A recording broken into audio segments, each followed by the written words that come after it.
I'm talking with my friends like, yeah, we like that. We like that, man. I love it. And I'm just trying to get everybody like, hold up. Who good? He look at me like, yeah. I can see in his eyes like, yeah, I'm about to go off. I'm about to go crazy. You gotta be athletic.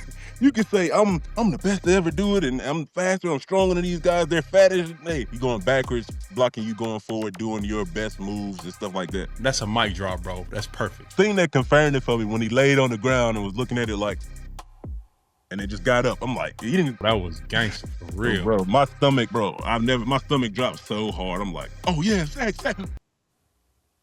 So I'm like, all right, I'm just gonna run. Turn, long army, threw me in the James Conner. Like, dang, this is the first time I ever in my life just got manhandled, like threw into the backfield. You get to see a guy that did some dirty work. You have anything in your mind or anything that you gonna say to the man? If the opportunity shows itself, I'm gonna get mine. Welcome to the set. This is where I set the tone, set the standard, and bring you on set with some of the biggest names in sports, culture, and in life in general. These stories are real, the conversations are genuine, and the legacies, we set those too. This is the set.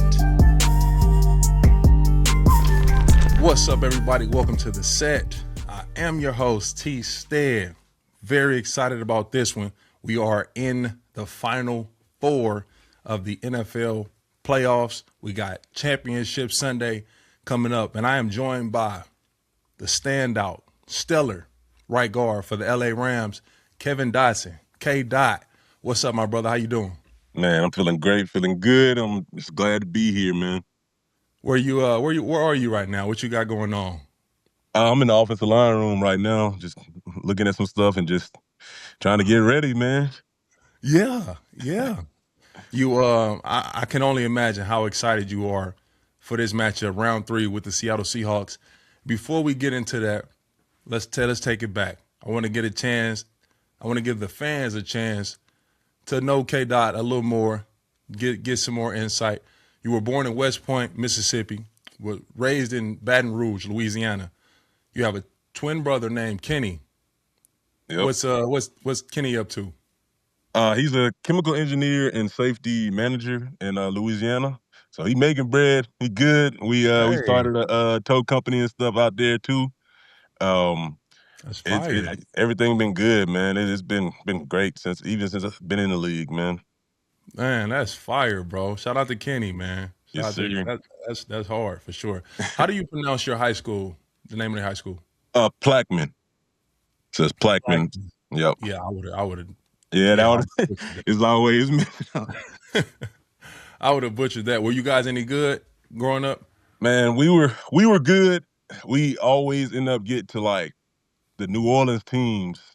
You know that the ball of private schools that just they shouldn't be 4A, 3A teams. They should be 5A, 6A. John Curtis. Yeah, like it's those exact teams that's gonna be there. And we always end up getting caught in like either like the semis or like right before the semis, and it just never happened for us. Yeah. You played any other positions growing up? I played tackle. That was my tackle. I was tackling high school and guard. Nothing else. I wasn't good enough to play nothing else. I played D-line and I was run blocking in. I didn't know what I was doing.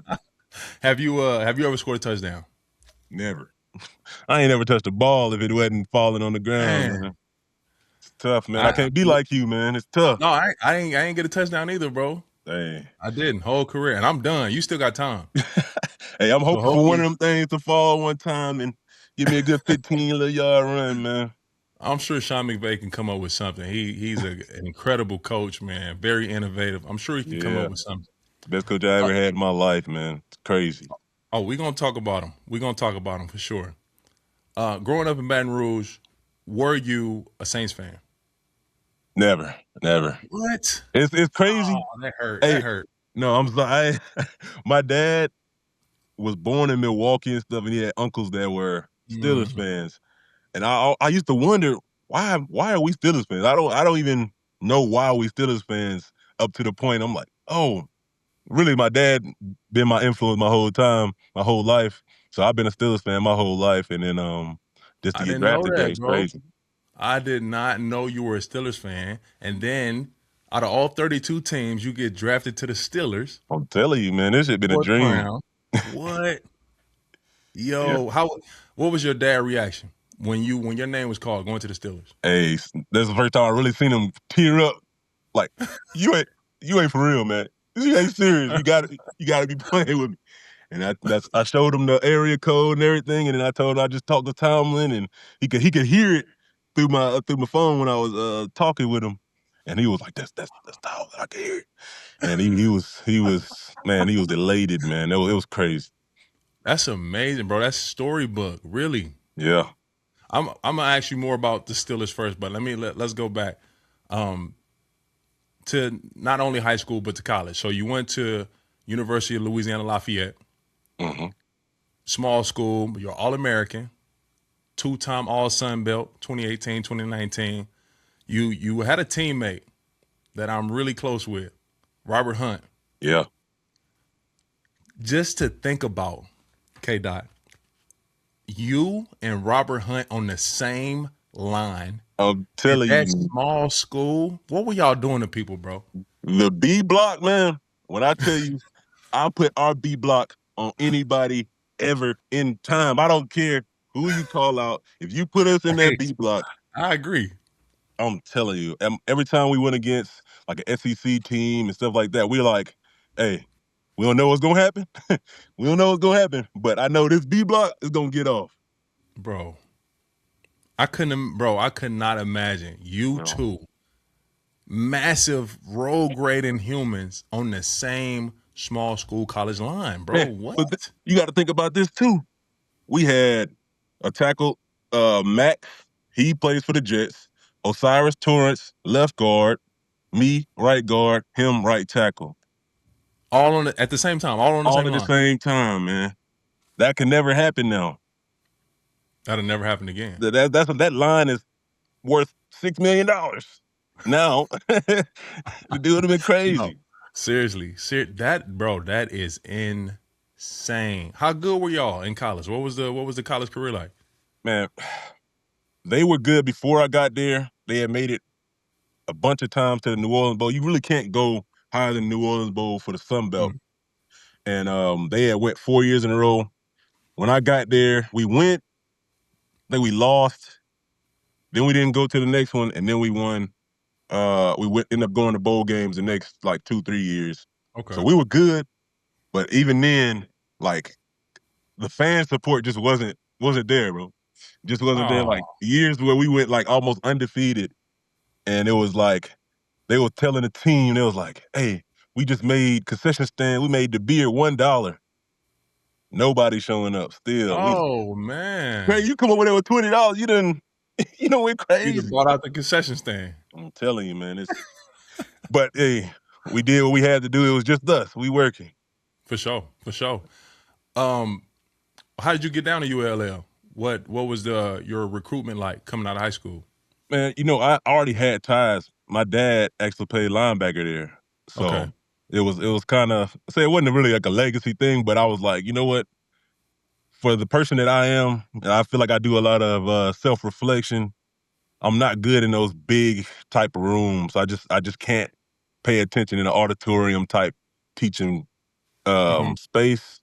Yep. And I knew that going to this small school, I would have a better chance also. So I'm just weighing everything out. And then my dad being there and having connections already, it kind of helped me a lot.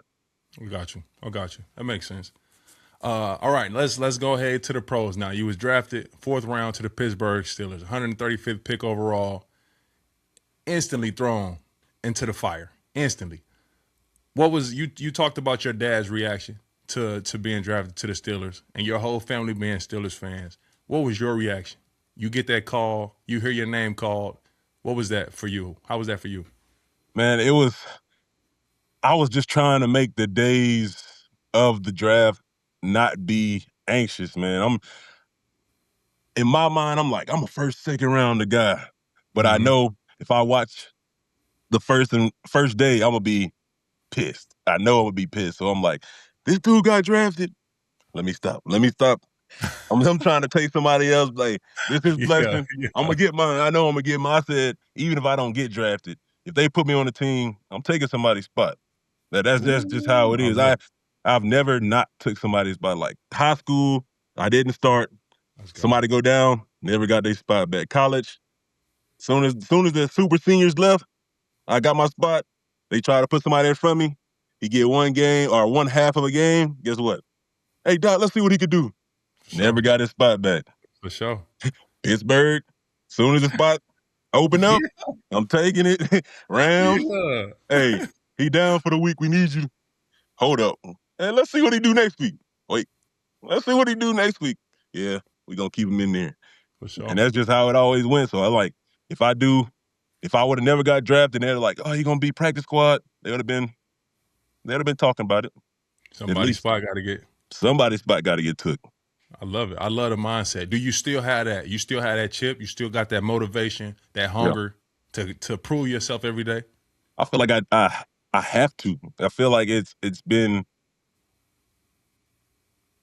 like I've been doubted and not doubted at the same time. Like people always tell me, "Oh, you're great," and then something just doesn't happen for me. So I'm just like, you know what? Can't complain about it. I'm just gonna keep working until it do hit. It's gonna hit eventually. So I gotta have my head down until it do. They're gonna recognize eventually. You've been great. You've been great, man. You've been balling since you stepped in as a rookie, and that's hard to do. Can you tell us about that rookie experience? How was it transitioning from a small school like ULL, going to the Pittsburgh Steelers, historic franchise? What was that transition like for you? You know, it was more of a culture shock moving from Louisiana to Pittsburgh. Weather, I guess just the hospitality people have, I guess, there. It's just not as, happy type of vibes, you could say. Pittsburgh was, I'd say, for a rookie, it's an expert level experience. It's like one of those things that navigating it's not easy, but it's rewarding. It's one of those things like when I first got there, all my old heads were like 13, 14 years in the league. So, meetings and stuff wasn't like, oh, everybody just trying to help you. They like, man, I done ran this for 8 years and we talking about inside zone left. They might start talking about politics or something. Like, they don't care. They know this stuff. So, you kind of got to get it on your own sometimes. It was great to be with Tomlin. Who were your OGs, though, that helped you and molded you early in your career? I would really say I feel like I latched on more to some of the younger guys that were, behind those older guys. The older guys they were still in that old mindset of I had to figure it out, so you figure it out. Yeah, but like bully the rookies type. Not bullying, but just like I'll help you eventually, maybe, possibly, but it ain't gonna be just like, oh man, every rookie I get, man, I'm giving you everything because I'm not thinking about that. I'm not like, oh, you're gonna get somebody, you're gonna take one of my friends' spot. Hey, I'm working hard. It's not like, I'm trying not to say it like this, but I'm gonna give you all the info because I know how I work. For sure. So I'm not worried about you taking my spot. For sure. And I'm not saying that in a way like in a bad way, but I'm like, I have confidence enough to say, even if it do come down to it, we gonna start going head to head, I'm never gonna be like, I'm not gonna tell him what he did wrong. No. We here to work, we on the same team, let the best man win. I love it, bro. I love it. And that's what makes you a leader. That's what makes you a great leader.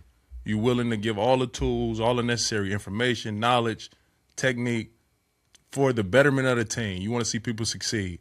I hate people that's like, I don't want to tell them this because that's lame. It's lame. That's lame. And if you don't got that confidence in yourself, you don't need that spot anyway. Yeah. So that's a whole nother. Talk to me about Mike Tomlin. What's it like playing for Mike Tomlin, being under his regime? What'd you learn from all those things? He kind of just reinforced that people don't really care. They don't care. Like, he cares. I'm not saying that he don't care. I'm saying, like, it doesn't matter the circumstance. You got to get it done. If they throw you on the left, you ain't never played left. Oh well, okay, get it done. And I understood it. I understand it now. You know, it was still hard to get through because, you know, left and right is totally different beasts for me. Different. For really any offensive lineman, but it made me be able to adapt. I feel like anytime I get into something, I'm just like, hey, nobody care really. They don't care that you're a rookie. They don't care that you hurt. They don't care that your ankle hurt. They don't care about that. You in the game, get it done. Your ankle halfway broke. Are you walking right now? Are you in the game? No sympathy. Hey, get it done. If you can't get it done, get out. But if you want to stay in the game, no complaining about it. Dang, Mike T was direct like that, just straight to the point like that. Straight to it. It's next man up. If you the next man up, can't have no excuses on why you can't get it done. Are you shocked to see his departure from Pittsburgh? I don't think I'm shocked. Not shocked that it was like, not like he did bad being there. I mean, he's the most winningest coach and stuff like that. But I feel like it's been a long time, been a good little minute, and you know, every coach has that clock, and that clock only keeps going up. More playoff wins in the Super Bowl. For sure. So if he would have got to the Super Bowl, hey, they would be praising him. When I say Pittsburgh is probably the best place to be when you're winning, best place ever to be when you're winning. But when you're losing or something happens, it can get real dark out there. I got you. Do you think he coach again this year, or he take some time off? Just in your opinion. If I'm him, I'm taking some time off. I mean, I don't think you jump straight into something after being at a place for 20 years. I don't even know. I mean, for me, I think I'd be done. I know I got enough money. I know he got enough money to be good. But I know he loved the game. He loved the game too much to just stop. I don't know even if he might go play some Little League. I mean, coach some Little League. He gonna get some type of coaching in. So, I know. He going. I think he spend a lot of time with his kids now, the times that he can now. So, and he always made that a point when we were in Pittsburgh to be able to be like, either we gonna let you off early on Friday, Saturday, something like that, so you can go see your family, so see your kids, go see your kid game. If your kid got a game, hey, you can leave a little early. We want you to be like, you know, still a family oriented guy. I got you. You were traded to the LA Rams in 2023. How hard was it to leave Pittsburgh, or what was your reaction to that change happening? It was kind of surprising for me because we just had prior talks, but you know how that go. It can be treacherous out there. So, you know, they kind of told me that they was cool with me, and they was like, hey, we like you, we want you to still blah blah blah, and then they went and signed a dude for $8 million right behind me. So I'm like, and then they said, oh, we wanted to be a competition. You paid him already. I already know how it's going. He started getting first team reps. So I'm like, you know what? I could be a guy to be disruptive, but guess what? Head down. I'm gonna keep practicing. I'm not gonna be the person that they could say, oh, Dotson, once he wasn't in the starter, he was a no. I'm gonna be the great teammate that I was before. For sure. Just do what I can, and then I know an opportunity gonna come for me one way or another. So I just did that. Don't let it stress you to the point where you know, get into that mindset, and then got that call.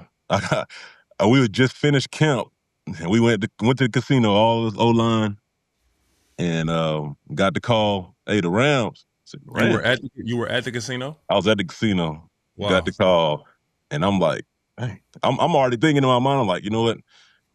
This is just a building year. I'm just gonna be a dog on the practice squad, and defensive line gonna get better because of me. And that's what I was thinking. And then once I got the shot, and once they said, hey, you going to the Rams tomorrow, I was like, oh, well, I'm out of here. I'm gonna get all my stuff and fly out tomorrow. Yo, that's crazy. But look how God worked, man. You get traded to the Rams. You signed a 3-year extension. I ain't gonna talk about how much all that money you got on that extension. Congratulations, my brother. I appreciate you.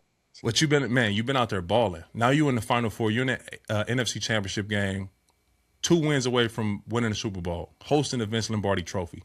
Insane. You've been balling all year. 3rd highest graded guard in the NFL by PFF metrics. Do you feel like you found a home in LA with the Rams? I think I have. I mean, it just the atmosphere here is it's second to none, man. It's anybody who comes here wishes they could stay here. I love So, it. It's fire. you know, I do love this place. That's fire. What's it like? Yeah, let's get into it now. Let's get into these Rams now. We're gonna talk Ram House. This game Sunday, huge matchup. Y'all were 1-1 in the regular season. You really had both games against the Seahawks. You dropped the second game. A lot of things happen. Everything comes down to this. What's the confidence level? What's the thought? What's the feel and vibe in the locker room, in the building, leading up to this game?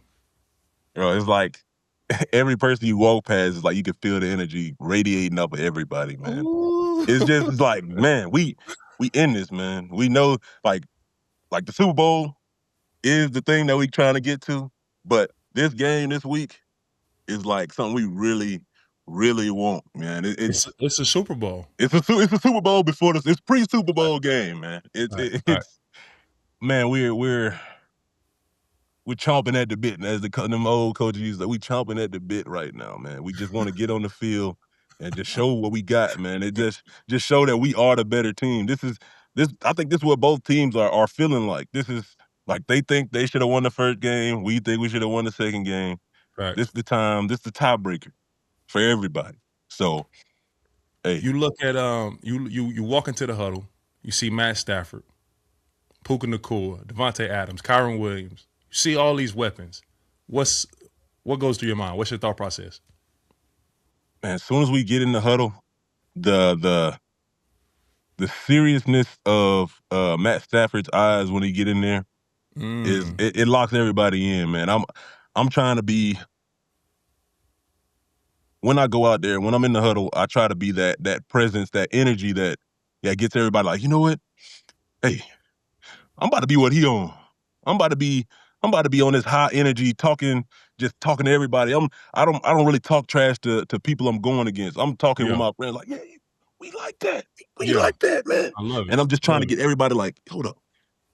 Who good? He look at me like, yeah. I can see in his eyes like, yeah, I'm about to go off. I'm about to go crazy. And then he go up there and get 225, 12 touches, 225. And you like, all you gotta do is keep people in that mind state the entire game. You can't start hot and then taper off because you're getting tired.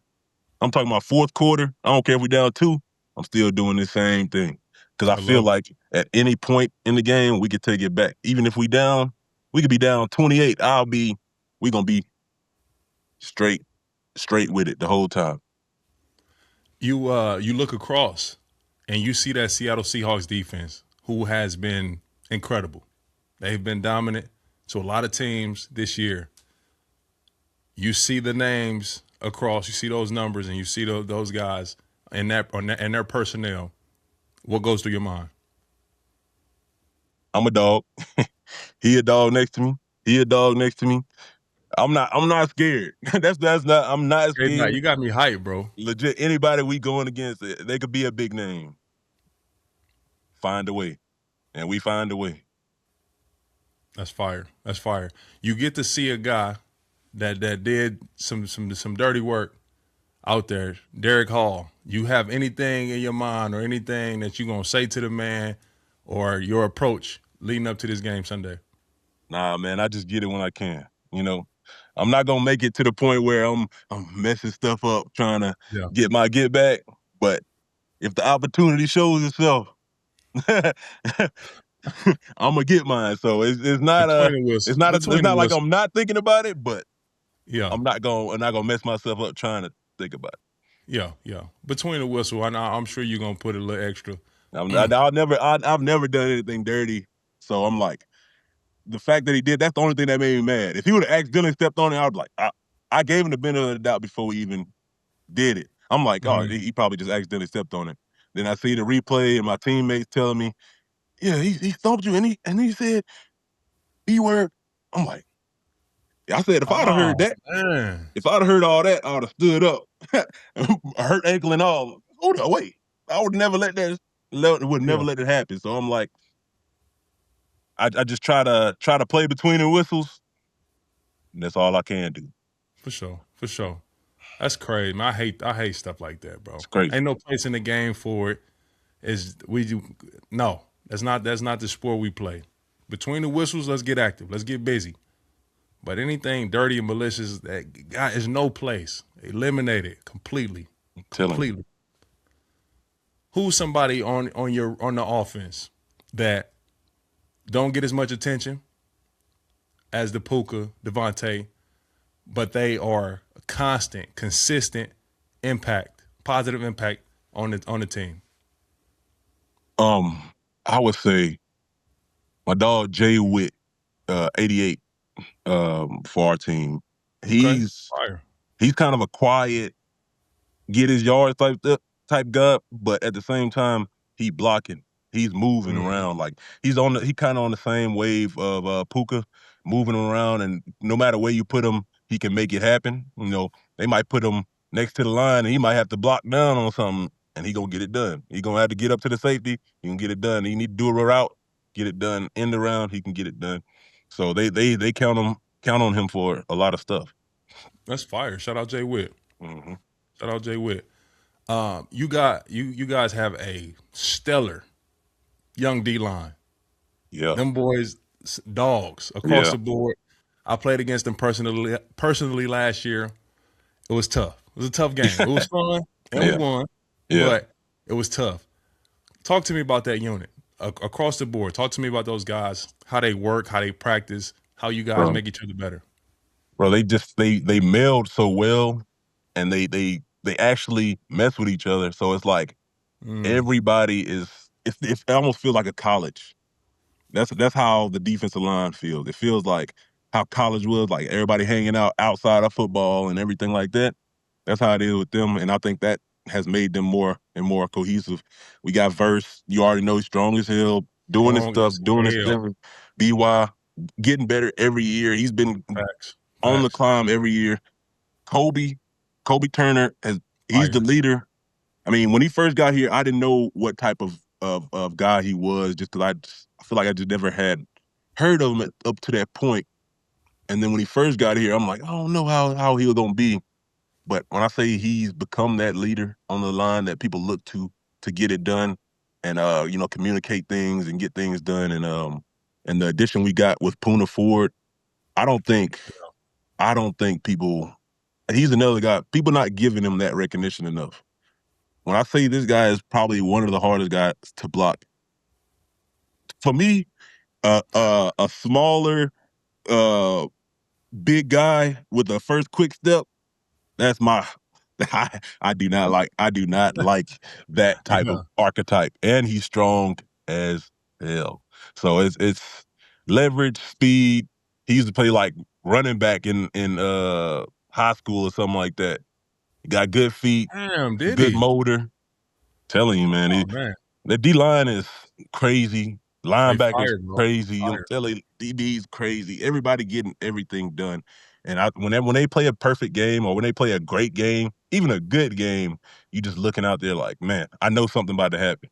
I'm sitting on the sideline. I'm like, I'm just waiting to put my hands up for a pick, something like that, waiting for a fourth down stop. I'm just telling them every time, just be stingy. Keep making them snap that mug, and I'm just like, something gonna happen. Y'all too good. If they on the field longer than they need to be, something is gonna pop off. So you can even see that like in this Chicago game. I was about to ask you about that. Like 3 fourth down stops, man. That's crazy. That's demoralizing for an offensive line, really. And it's one of the things I think helped us win. Them going forward on fourth down, they could have scored field goals and stuff like that. And even at the end of the game, it made them hesitate. Yep. And that's all you need sometimes. One hesitation can be the reason you lose or win. That's a fact. That's such a valid point, bro. I was just about to ask you about that Chicago game. Those fourth down stops was crazy. Verse blowing up the entire line, making guys have to bounce and cut back. That defense they hungry, bro, and they are stingy. They played a great game against a very explosive Chicago Bears offense. Yeah. When you saw Caleb Williams on that 4th and 4, he backing up 20 yards, throw a bomb, touchdown. What's going through your mind? You know, I was talking with my wife. I'm about to get married in this Hey, off season, congrats, so man. Congrats, I bro. got to get that out there. She every time I do an interview, she'd be like, "Did you say my name?" I didn't. Let's go ahead. But Go shout my her out. wife, Shout her out. Paula Marie Mofor, Yeah. for now. But it's she was watching the game and I'm getting her into football more and more, and she's so smart. She's a doctor and stuff like that, so she's used to a lot of diagnosing things. So I'm trying to teach her what's cover 2, cover 3, looking up there and stuff like that. She's looking at the D-line and stuff. She's trying to learn, and she was watching that play. She was like, for some reason, she said, "I'm trying not to be a armchair coach or whatever." But it felt like he knew what he was doing when he backed up. And I'm like, you know what? That didn't look like a sack type of, like, I'm almost about to sack type of throw. He ran backwards. I've never seen nothing like that, bro. I don't know, bro. I don't know if I can give him that. I don't know if I can give him like he really planned. I don't know, bro. He made a play. But when I seen the thing that confirmed it for me, when he laid on the ground and was looking at it and it just got up, I'm like, he didn't celebrate. He not celebrating or nothing. He's just like, hey, that's some cold shit. I can't. That was gangster for real, bro. My stomach dropped so hard. I'm like, oh yeah, sack. Touchdown. Dang. Touchdown. But once we won, well, I say that mug sounded like I had headphones on. It was so quiet. I've never been in this place so loud, and then it just get. That's my favorite feeling. I can't wait to do that and see y'all. I was just about to say that. Is it any better feeling than that? Taking the life out of a stadium. Bro, the Seahawks got to be the number one place I want to do it to. The game is so loud there that it's like it is. It's definite. Like, you can't talk to the person next to you type of loud. Facts. And I know this game. Oh, they gonna be on, boy. We might have to do some sign language out there, man. I'm telling you, it's gonna get crazy. I know it. No lie. Yeah. That 12 man gonna be on 10,000. I already know. You brought up a point about Matt Stafford. You said the seriousness in his eyes. What is Matt Stafford like? In the huddle, orchestrating the offense, what is he like? It's like a calm confidence of a person that is like knowing that he is capable of it. It's like one of the people that you like, I've done this for a long time and I know what should happen. And he know that he has the pieces to get it done. So it's like, I know if I throw this up, Puka should get it. Devontae should get it. Our tight ends should get it. Like, something is going to happen good. So I know if I can get it close to the placement of where I need to be, I'm going to get it done. So I think he has that confidence in himself, and it just kind of exudes to everybody else. It's like he coming in the huddle, bam, bam, bam, tell us to play, go. And you could tell before we even start getting down that he's looking. He's okay. Bam, we ready. And there's no second guessing him and what he's thinking. So if he told me, hey, if you do a cartwheel this way and then backflip this way in the middle of the play, I'll be, because I think he must know what he's talking about. I got that much confidence that he knows what he's talking about. Yeah, that's coach fire, on bro. the field type of guy. He's had his best season and his already well decorated career, MVP season. Why is that? Why do you think he had his best year out of all these years this year? I don't know. Maybe just I think maybe just that at the beginning of the year, that initial doubt that people were having about him, with the injury, even being able to be back, So I think people are always talking about how he's old, he's blah, blah, bro. Do you see what he's doing out there? don't know. I don't know how age really coming into part with this. If you getting it done, I don't care if you're 50. If you Yeah. go out there and throw it like he throwing it, you could be 70. I don't care. We gonna get it. We gonna block for you. Make sure you ain't on the ground. Yeah. Perfect. Perfect segue. The O-line. You guys up front do not get enough recognition, enough praise. They talk about other O-lines. Even that's left in this tournament. The Broncos O-line get a lot of notoriety that they deserve. They play extremely well. But you guys have been stellar all year. And we talk about Devontae, we talk about Matt Stafford, we talk about Puka Nacua, Kyron Williams. But these names on the O-line, what is that like for you guys to go out and be consistent and be productive and don't necessarily hear your name called and get the praise? What is that like? For me, it's part of the game. I mean, like I said, you don't always get the recognition you feel like you deserve. But I know if we get a team win, it's you got a better chance of getting talked about. So I'm gonna go out there, win the game, and worry about all that stuff after the fact. So I'm not even worried about that. So because I know if my quarterback getting the MVP, I mean it's partially mine. I'm No taking I'm question. taking some credit for it. So that's gonna be on my resume for sure. No question. No question. I'm not gonna keep you much longer. I probably got one or two more, K Dot. Mm-hmm. Let's talk Sean McVay. Because as great of a coach as he is, he's been to a Super Bowl and lost one. He went to another one, he won. He's always probably had a year or two where they weren't as competitive, but always in the top in the NFC, in the standings, fighting in that division. Do you think that Sean McVay get enough recognition being as great of a coach as he is? If he's not getting Hall of Fame talks, then he's not. But I mean, for me, automatic Hall of Fame. When I say he's a mad scientist when it comes to this stuff, he's every day thinking about something. What can I add? What can I do? How can I get this play to look like this play? How can I get this and that and this? How can I get this person involved? How do I get, like, I feel like Fire. his process is just every week he's thinking of these things. What did these people think about last time?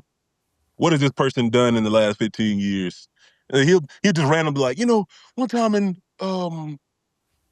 we're going against Tampa Bay in the divisional round. Played 17 years ago. It was like 4 minutes left on the clock. You're like, bro, how are you remembering everything? Crazy. And he's Crazy. just like, you remember what type of defense he's playing. You probably remember what he ate that day. He just every day he's thinking, and it's. I couldn't even imagine doing the stuff he does with it. He's incredible to me, bro. And I've only watched him from a distance. Never been in the huddle with him, of course, a locker room with him. But man, just admiring from a distance, dog. He is incredible. What he's been able to do already in his career. He's coming in every room. Like, it's not like just staying with the quarterbacks. Something like he's with the wide receivers. He's with the quarterbacks, tight ends. He come and sit with the offensive line a lot. Like, a lot. He's coming in here Wow. and sitting, watching film with us. And he's just like trying to get that, like, all right, this is what they're thinking. This is how we're thinking about blocking it. So I need to know Wow. timing and stuff like that. He's sitting in here right behind me, asking questions. He's telling us what he's thinking in it. So it's like he's getting so much involvement out the team that you can't help but feel like, okay, this guy's really. Because sometimes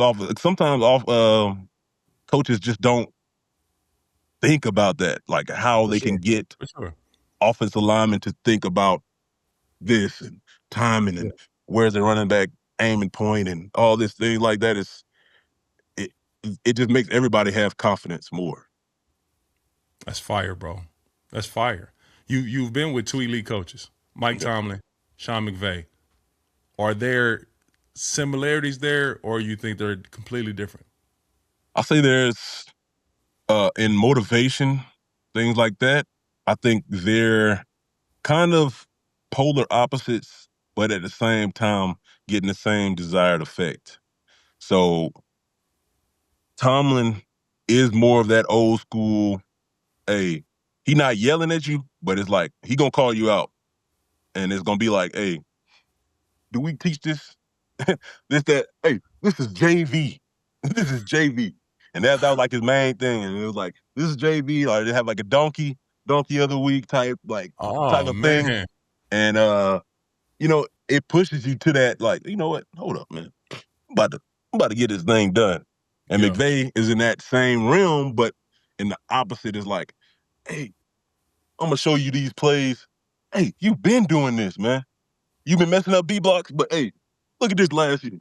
Bro, you knocked him 30 yards. Look at this. You that guy, man. Don't ever doubt yourself type of. So it's like they both get it done, but in different ways. I got you. Yeah. For sure. All right, K-Dot, I'm going to ask you some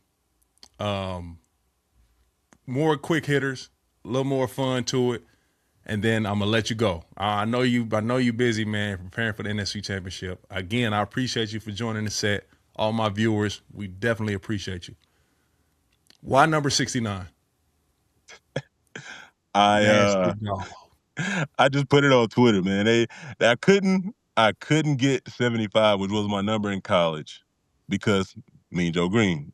So that's retired number. So they gave me a list of numbers that I could possibly have, and I put it up on a poll because I really don't care what number I wear. Okay. And when I put them up there, I didn't even think about 6'9" being the thing that it is. Yeah. Online. So once I put it on there, I'm like, okay, they're gonna choose. I come back, bro. I might have 4,000 followers at that time. 20,000 people voted for 69. I'm like, bro, what's going on? And I just went with it, and now I really love the number, man. It's growing on me. No, that is hilarious. The Cartier frames that you wore for the Monday Night Football player intros, where'd that come from? Man, in training in Dallas, they got a dude, Promenade Optical. So I'm driving by, see it. I just see a glass store, and I'm like, you know what? Let me go see. I'm just now getting some money. Let me see what I can go ahead and start, buying. And this guy, I'm still talking with him now. I talk with him a lot, and now we got a good reputation with each other, and I can get frames when I want to. I put people on, put teammates on. Put me on. Hey, I got you. That connect. I got you for sure. I need that And connect. he's done some custom stuff for me. He got laser etching that you can put in on the lenses. I got a whole Rams logo. I got KD. I got a lot of stuff, and That's he fire. just started putting diamonds and things, and so he's been a good connection. Oh yeah, put me on for sure. I don't know if you've seen the Cam Jordan interview with Jordan Schultz and Draymond Green, but who's more athletic, O-line, or if you have a response to Cam? My only response is, we are not as athletic as defensive linemen, and we know this. For but sure. To block somebody who's possibly stronger, faster, more athletic, quicker off the ball, and do that going backwards, is that not crazy? You gotta be athletic. You can say I'm the best to ever do it, and I'm faster, I'm stronger than these guys. They're fatter. Hey, you going backwards, blocking you going forward, doing your best moves and stuff like that. Hey, it's hard. Great. No, that's a mic drop, bro. That's perfect. Would you get the Rams helmet haircut if you guys win Sunday? Would you do it again? Yeah, that been the plan. That been the plan already. Yeah. Done deal. All right, last two for you, K-Dot. Give me top five really, but if you can, top three defensive linemen, the best that you ever played against. AD, number one. Go. Let me see. Who would I say my number two is? Who would I had the hardest time? I think it'll be probably Dexter Lawrence. Just sexy Dexy. Times that I went against, I'm just like my down block. I feel like is one of my strengths, and down blocking out. Wait, hold up, this headed boy not moving nowhere. Think of a third. Maybe for me, maybe Cam Hayward. Just he was one of the first people I went against in Pittsburgh, and he's kind of one of the people that gave me any confidence of like being able to be in the league. Cause like I'm getting beat by him, get beat by him. I think I beat him like twice or once in my rookie year, and that gave me enough confidence to be like, man, I belong here.